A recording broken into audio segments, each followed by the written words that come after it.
Você já imaginou que um dos personagens mais queridos de South Park poderia se tornar o mais odiado? Pois foi exatamente isso que aconteceu com Randy Marsh. O que antes era uma participação pontual de um pai sem muitas pretensões, acabou se tornando uma obsessão dos criadores, a ponto de ele praticamente tomar o controle da série. Mas como isso aconteceu? Como Randy saiu de um personagem coadjuvante querido para uma figura cansativa e repetitiva que muitos fãs consideram hoje o maior problema da série? Pai, a mãe mandou você parar de tentar pegar câncer. Vou pegar só um pouquinho de câncer, Stan. Diga a ela que tudo bem. A popularidade do Randy sempre foi evidente. Em 2015, a própria página oficial de South Park realizou uma votação para eleger o personagem favorito dos fãs. E adivinha só, Randy venceu ninguém menos que Eric Cartman. Sim, ele era mais querido que o próprio rosto da série. Já em 2020, quando repetiram a votação, o resultado foi diferente. Cartman votou ao topo, enquanto Randy perdeu a força. O curioso é que, no começo, Randy nem tinha um papel relevante. Ele era apenas o pai do Stan, um típico adulto genérico que aparecia para soltar comentários e reagir de forma exagerada às situações. Mas, aos poucos, ele começou a ganhar mais destaque, e seu comportamento absurdo passou a ser um dos pontos altos da série. E durante anos, isso funcionou perfeitamente, rendendo episódios icônicos e momentos hilários.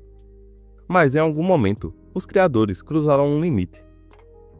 O que era um alívio cômico virou o centro das atenções, a ponto de South Park quase se tornar o próprio show do Randy. É aqui que muita gente começou a perder a paciência. E hoje, vamos mergulhar nessa transformação e entender o que deu errado. Vamos explorar os momentos-chave dessa mudança, analisar as decisões dos criadores Matt Stone e Trey Parker, e ver por que eles continuaram apostando no Randy, mesmo quando os fãs já estavam fartos. Afinal, será que ainda há esperança para o personagem? Ou o Randy se tornou irreversível?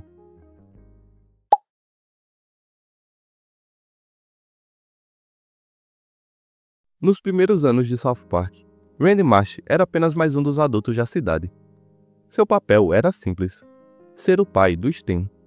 Ele não tinha uma personalidade marcante. Suas falas eram monótonas e, na maioria das vezes, ele só aparecia para cumprir a função de responsável na vida das crianças. Se um episódio exigia uma figura paterna para estabelecer alguma regra ou reagir de forma exagerada a uma situação bizarra, Randy estava lá, mas sem chamar muita atenção. Como muitos dos adultos da série, ele era visto através da perspectiva infantil dos protagonistas, uma figura de autoridade meio patética, sem grande profundidade. Mas isso começou a mudar. Aos poucos, os criadores perceberam que podiam explorar mais o personagem e usá-lo para satirizar não apenas os pais, mas também a forma como os adultos lidam com o mundo ao seu redor. Diferente das crianças, que geralmente reagiam de maneira inocente ou cínica a situações ridículas de South Park, Randy começou a representar aquele adulto que quer parecer racional, mas acaba se tornando ainda mais irracional e ridículo do que os próprios filhos. Esse contraste funcionava perfeitamente, e, por um tempo, foi um dos trunfos da série. A virada definitiva veio na 9ª temporada, com um episódio No Limite da Derrota. O foco principal da história estava nos meninos tentando ser eliminados de um campeonato de beisebol para finalmente aproveitar o verão. Mas quem acabou roubando a cena foi o Randy. Enquanto os garotos estavam entediados com o esporte, Randy estava completamente investido nos jogos. Não pelo time, mas pelas brigas entre os pais nas arquibancadas. A cada nova partida, ele ficava mais agressivo, procurando confusão até finalmente ser preso. Eu não posso nem me defender. Achei que estava na América. Não estou na América. Desculpe, achei que estava na América. Esse episódio mudou tudo. Pela primeira vez, Randy não era só um coadjuvante na história das crianças.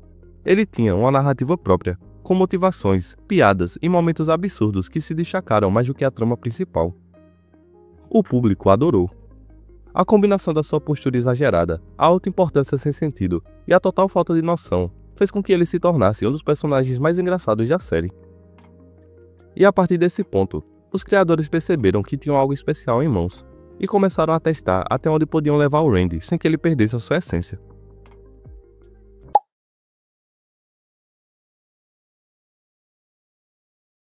O sucesso de Randy como um dos personagens mais engraçados de South Park fez com que os criadores Matt Stone e Trey Parker começassem a explorá-lo com mais frequência. No início, isso parecia algo positivo. Ele ainda não ofuscava o núcleo infantil da série, e era usado estrategicamente para satirizar o comportamento dos adultos de maneira absurda, mas equilibrada. Um dos melhores exemplos desse período é o episódio Frango Frito Medicinal, da 14ª temporada. Nele, um restaurante de frango frito é convertido em uma loja de erva medicinal, e Randy, desesperado para conseguir uma receita médica, decide dar um jeito nada convencional de se enquadrar nos critérios. Expor intencionalmente os seus testículos à radiação para desenvolver câncer. E, de repente, ele e os outros pais da cidade começam a pular com os testículos gigantescos, como se fossem bolas de ginástica, criando algumas das cenas mais surreais e memoráveis da série. Essa era a fase de ouro do Randy. Ele estava envolvido em episódios malucos, mas a sua presença ainda era um complemento à história, e não o centro de tudo. A dinâmica funcionava porque ele representava um tipo específico de adulto, aquele que se esforça demais para acompanhar o mundo moderno e acaba passando vergonha no processo. Isso ficava evidente em episódios como o Fim do Login, onde ele surta com a falta de internet e embarca em uma jornada quase apocalíptica para encontrar o Wi-Fi. Sexo com animais, clique nisso. Fetiche com peido brasileiro? Clique. Ou no episódio Mais Porcaria, onde ele desenvolve uma obsessão bizarra por se tornar o recordista mundial de maior cocô já feito. Stan, olha só. Randy? Veja o que seu velho fez. Qual é? Hey, nunca viu coisa tão grande, né? Não, nunca. Eram histórias absurdas, mas ainda havia um limite que impedia que ele tomasse completamente o espaço das crianças. O primeiro sinal de que algo estava mudando veio na 15ª temporada, com o episódio Você Está Ficando Velho. Inicialmente, a história foca em Stan, que de repente passa a ver tudo ao seu redor como merda, uma metáfora para a perda da inocência e o amadurecimento. Mas no meio dessa trama, acontece uma virada inesperada. Randy entra em uma crise existencial. Durante anos, suas loucuras foram tratadas apenas como comédia, mas agora South Park parecia sugerir que todas essas obsessões eram, na verdade, tentativas desesperadas de encontrar um propósito na vida. No final do episódio, ele admite que não está feliz e se separa de Sharon, sua esposa, um dos momentos mais sérios da série até então. O que nosso filho fazer 10 anos tem a ver com você repetindo os mesmos erros dia após dia? Porque estou infeliz, está bem? Apesar da comoção gerada por essa reviravolta, os criadores logo descartaram qualquer intenção de dar um fim definitivo ao casamento do Randy e retornaram com eles já no episódio seguinte. Mas esse capítulo marcou um ponto de transição, e a partir da temporada 18, Randy deixou de ser apenas um personagem excêntrico e passou a ser o personagem principal em várias histórias. Se antes ele era um alívio cômico ou uma forma de satirizar a vida adulta, agora parecia que os criadores estavam mais interessados em suas aventuras do que nas próprias crianças. E isso começou a incomodar parte dos fãs, que sentiam que South Park estava perdendo a sua essência. Afinal, esse não era um desenho sobre um grupo de crianças lidando com o absurdo do mundo ao seu redor. Aos poucos, o Randy começou a roubar esse protagonismo, e a série então entrou em um caminho sem volta.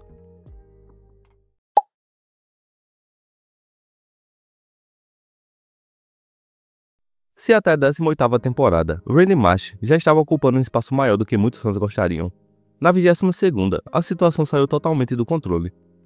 Foi aqui que South Park deixou de ser sobre as crianças e passou a ser, basicamente, sobre o Randy. O que começou como mais uma de suas obsessões passageiras, se tornou uma mudança permanente. Ele largou tudo para abrir uma fazenda de Eva, dando início a um arco que muitos consideram um momento em que a série se perdeu. A Fazenda Tegridade surgiu como uma piada sobre a legalização da Eva e o crescimento da indústria, mas os criadores claramente gostaram demais da ideia. O problema é que o público nem tanto. Tô cheio dessa porra, é sério, eu me cansei. Eu tô cagando e andando pra South Park. Só o que me interessa é a Fazenda Tegridade. No começo, a proposta parecia apenas mais um episódio exagerado. Randy decide abandonar sua antiga vida para viver da plantação e venda de Eva. Mas diferente de suas outras loucuras, que geralmente duravam 1 ou 2 episódios antes de serem esquecidas, a Fazenda Tegridade veio para ficar. O núcleo da história deixou de ser os meninos e passou a girar em torno dos negócios de Randy, com episódios inteiros focados em suas estratégias para vender Eva, lidar com concorrentes e expandir sua marca.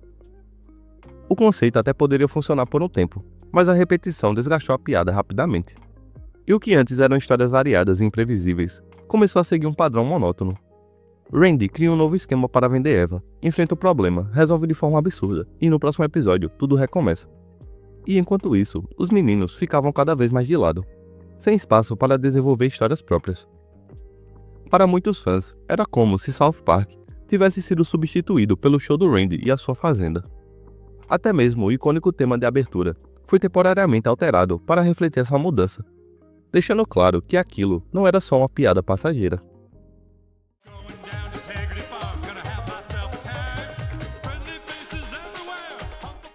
A insatisfação dos fãs aumentou, especialmente porque os criadores pareciam estar cientes das críticas e, ao invés de recuar, dobravam a aposta.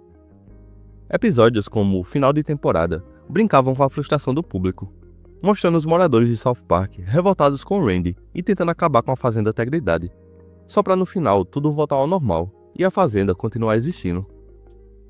A metalinguagem era evidente. Matt Stone e Trey Parker sabiam que muitos espectadores estavam cansados de Randy, mas simplesmente não se importavam. E assim, o personagem que um dia foi um dos favoritos da série passou a ser visto como um problema. O excesso de Randy fez com que a piada perdesse a graça, e muitos fãs começaram a se perguntar: South Park ainda era South Park? Ou a série havia perdido completamente a sua identidade?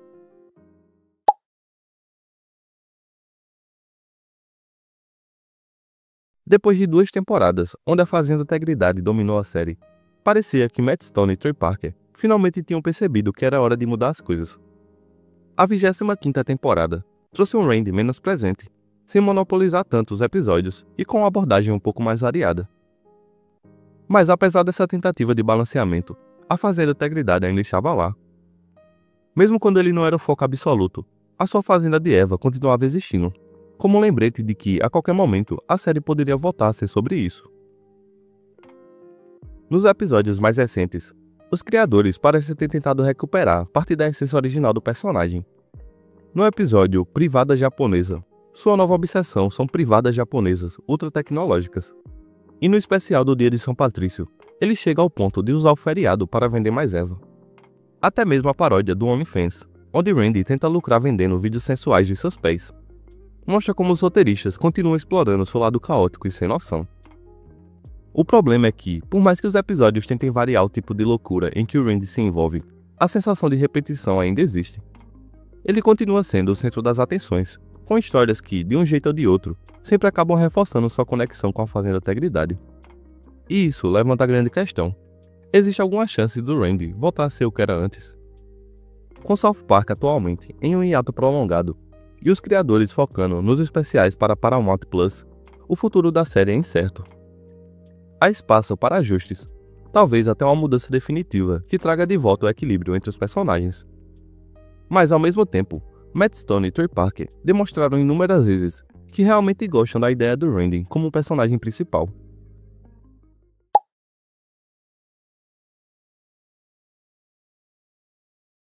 Randy Marsh teve uma das trajetórias mais impressionantes dentro de South Park. Ele saiu de um coadjuvante quase irrelevante para um dos personagens mais amados da série. Por um bom tempo, sua presença trouxe algumas das melhores sátiras e momentos mais engraçados. Mas, como tudo em excesso, sua popularidade acabou se tornando um problema. O que antes era um toque especial dentro das tramas principais, virou o foco absoluto, até o ponto em que a série começou a girar em torno dele. E South Park nunca foi sobre um único personagem. Randy ainda tem potencial para ser um ótimo personagem, mas talvez ele precise de um descanso do protagonismo para que a série volte a explorar o que a fez ser tão marcante desde o começo. Se Matt Stone e Trey Parker conseguirem ajustar esse excesso, talvez ele possa voltar a ser aquele personagem hilário, sem roubar a cena o tempo todo. Mas se continuarem dobrando a aposta na Fazenda Integridade, a tendência é que a saturação só aumente. Mas e aí, você acha que South Park ainda pode salvar o Randy? Ou ele já passou do ponto sem retorno? Comenta aqui e aproveita para conferir os vídeos recomendados na tela. Muito obrigado por assistir e até a próxima. Você quer que eu diga? Quer me ouvir admitir? Tenho medo! Eu não acredito mais em mim.